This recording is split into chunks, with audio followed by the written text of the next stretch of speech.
Chapitre 133. Yvon quitta le complexe industriel sans regarder une seconde fois la sortie opposée. Poutine attendait dans la voiture. Dès qu'Yvon ouvrit la portière, le berger hollandais renifla ses vêtements, recula devant l'odeur chimique, puis revint poser son museau contre son avant-bras. Yvon retira son manteau, le plaça dans un sac fermé et reprit la route. Il ouvrit les fenêtres seulement après avoir quitté le secteur industriel et retrouvé l'air du fleuve. Le téléphone vibra près du levier de vitesse. Yvon activa le système main libre. La voix lui demanda ce qu'il avait retenu du visage. Yvon répondit qu'un visage offert volontairement ne prouvait presque rien.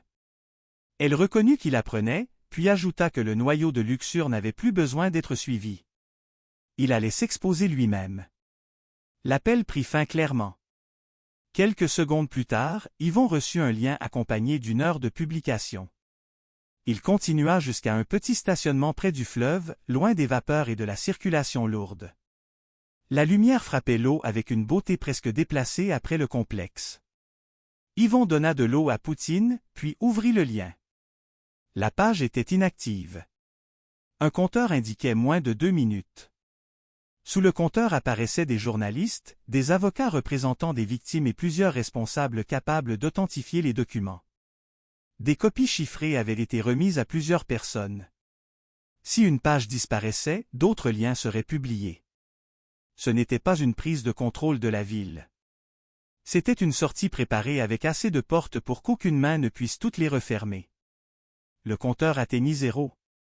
La première page s'ouvrit sur le fonds d'investissement du président. Il n'y avait ni montage spectaculaire ni accusation générale. Les documents étaient classés par date, contrat, paiement et intervention. Chaque nom était relié à une décision précise. Le président apparaissait au centre parce qu'il avait financé les conditions permettant aux autres d'agir. Autour de lui se trouvaient des intermédiaires, des responsables de sécurité, des avocats, des consultants, des employés d'hôtel et quelques policiers ayant accepté des paiements ou fabriqué des interventions. D'autres noms avaient été masqués. Une note expliquait que la proximité, l'emploi ou la présence dans un dossier ne suffisaient pas à établir une faute. Les personnes ayant exécuté une consigne incomplète n'étaient pas présentées comme complices sans preuve supplémentaire. Yvon relut ce passage. La distinction empêchait le réseau de se cacher derrière une accusation trop large.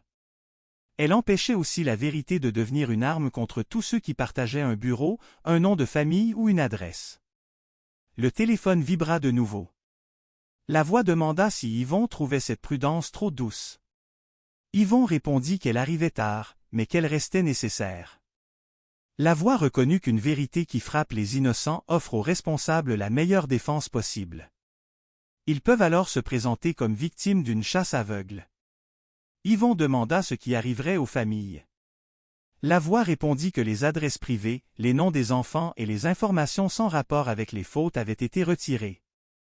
Les proches subiraient peut-être des conséquences naturelles, mais ils ne seraient ni désignés ni punis par association. La cible restait ceux qui avaient choisi, payé, vendu, menacé ou couvert. L'appel prit fin clairement. La publication commença à circuler.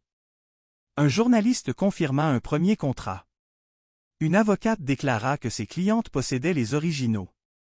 Un ancien responsable de sécurité reconnut les registres d'accès. Le fond parla de documents sortis de leur contexte. La page ajouta aussitôt les versions complètes. La première défense tomba. Un avocat présenta certains versements comme des services légitimes. Les factures et les messages révélèrent leurs véritables objectifs. La deuxième défense tomba. La voix ne contrôlait pas les médias. Elle avait simplement donné à plusieurs personnes assez de matière vérifiable pour que le récit ne puisse plus être contenu dans une seule bouche. Des accès furent suspendus. 2 policiers furent retirés du service pendant la vérification de leurs interventions. Un juge mentionné dans les documents ne fut pas accusé, parce que les preuves montraient seulement qu'un dossier lui avait été présenté sous une forme trompeuse. Cette précision comptait autant que les autres. La vérité ne gagnait pas en force lorsqu'elle exagérait. Elle gagnait en force lorsqu'elle refusait de dépasser ce qu'elle pouvait prouver. Poutine releva brusquement la tête vers un véhicule qui ralentissait près du stationnement. La voiture continua sans s'arrêter. Le président publia une déclaration. Il disait avoir toujours agi dans l'intérêt de ses investisseurs et refusait d'être jugé par des documents volés. Le téléphone sonna. Yvon répondit.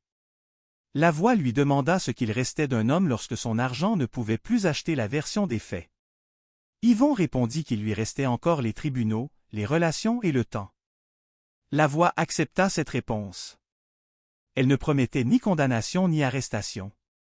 Elle ne possédait pas les juges, les enquêteurs ou les décisions futures. Elle pouvait seulement retirer le mur qui empêchait les preuves d'entrer. Yvon demanda si cela suffisait. La voix répondit que la vérité ne tue pas toujours. Elle rase les façades. Elle enlève les accès, les protections et les histoires soigneusement construites. Ensuite, elle laisse les personnes debout au milieu de ce qu'elles ont réellement fait. Le président n'était pas au sol. Aucun carré noir ne l'attendait. Pourtant, son réseau perdait ses portes une à une. Des contrats étaient suspendus. Des témoins qui se croyaient seuls comprenaient qu'ils possédaient les mêmes noms. Des employés innocents quittaient les bureaux sans être désignés comme complices. Ceux qui avaient vendu leurs décisions cherchaient déjà lequel des autres parlerait le premier. La chute n'était ni propre ni instantanée, et elle ne garantissait rien. Pourtant, elle était devenue impossible à remettre entièrement dans l'ombre. La voix reprit une dernière fois. Elle dit que la luxure avait toujours cru pouvoir donner un prix au besoin, au désir, à la peur et au silence. Aujourd'hui, elle venait de découvrir une chose qui ne se rachète pas facilement. Une vérité devenue collective. L'appel prit fin clairement. Poutine descendit de la voiture et marcha quelques mètres près du fleuve. Il renifla l'herbe, l'eau et le vent, comme pour retrouver un monde qui ne portait pas l'odeur des produits chimiques. Yvon le suivit. Derrière eux, Montréal continuait de fonctionner. Rien ne s'était effondré au sens spectaculaire. Pourtant, quelque chose venait d'être rasé. Pas une famille, pas une profession entière et pas tous ceux qui avaient approché le fond. Seulement la distance construite entre ceux qui avaient payé, ceux qui avaient vendu et ceux qui avaient subi.